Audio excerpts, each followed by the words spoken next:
I'm going to read you the last chapter of the Baubles.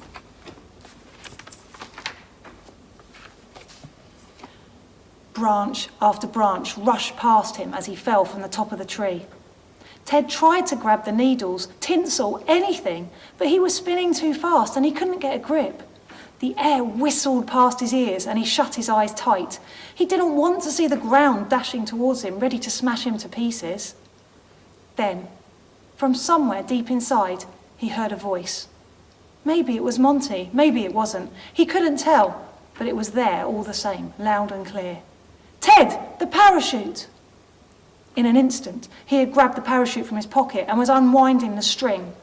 Eyes open now, he could see the bottom of the tree approaching fast, too fast. Firmly, he grasped the ends of the strings and gave it a shake. Flump. The parachute opened above his hanger and immediately caught the air, jerking him upwards for a split second, but then righting him.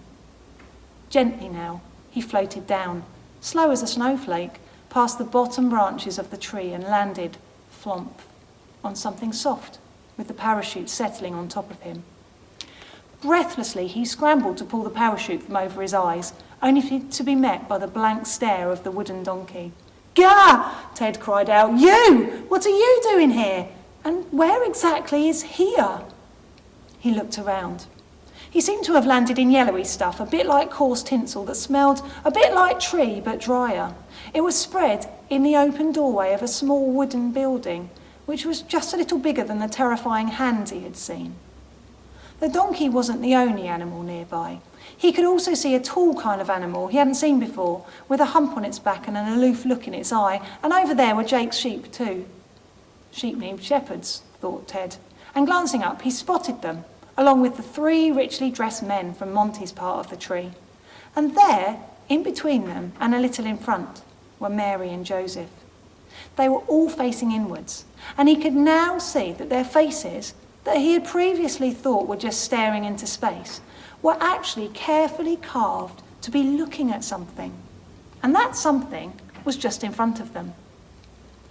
Every eye was fixed on a tiny wooden box, not much bigger than Ted himself.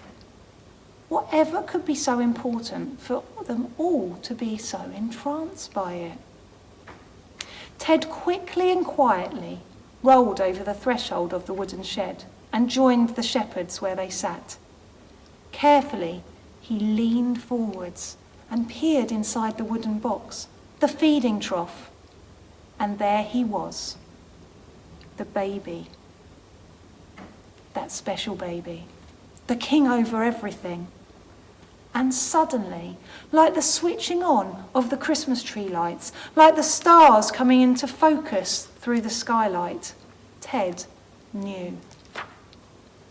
Just like the angels, just like the shepherds, just like the wise men, just like Mary and Joseph, he was here to worship.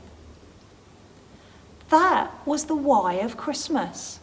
Why they decorated the tree, why they helped the people celebrate, why they spun and twinkled and made the light dance around the room with all their hearts and minds and souls, here to worship the king over everything. That was why. Ted stayed there a long time, in the stable, long enough to take it all in, even time to say a prayer like Jake had done those years before. Time enough for the stars through the skylight to fade as morning began. It was nearly time for the tree lights to come on once more. He'd better be going. Ted clinked his hanger gently against the little wooden manger and grinned. "Happy Christmas, Jesus King," he said. Then he quietly rolled out of the door. As Ted pulled himself up the first branch of the tree and started making his way to where he knew his mum would be waiting to hear all about his journey, he could hear the booming, crashing sound of giant, happy human people running down the stairs. And this time it made him smile, not hide. Somewhere, way above him, somewhere in the branches of his amazing tree, small but excited bauble voices sang out, "It's Christmas!" Grinning all over his golden bauble face, Ted hopped off to join them. Christmas.